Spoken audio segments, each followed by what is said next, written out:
اوعى تضيع عمرك على فكرة ان انت ترضي اللي حواليك او ترضي شخص معين او غيره، لان الناس طبعها دايما ما بترضاش.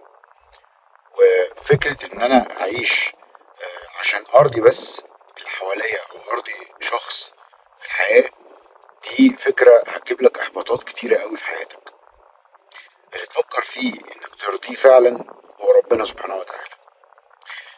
الشيخ الشعراوي كان بيتكلم عن الموضوع ده، وكان بيقول ان الواحد مهما عمل من حاجات كويسة، غلطة واحدة ممكن تمحي كل حاجة كويسة عملها في الحياة. لكن ربنا لما جه يتكلم عن الموضوع ده قال ان الحسنات تذهبن السيئات. حسنة واحدة بتمحي كل السيئات اللي عندك، او حسنات صغيرة بتمحي كل تاريخ السيئات اللي عندك. ففكر دايما ترضي ربنا، هي دي الحاجة الوحيدة اللي لازم تشغل بالك، عشان خاطر هي دي اللي انت هتفوز بيها في الدنيا وفي الآخرة. حياة سوية مع الإسلام.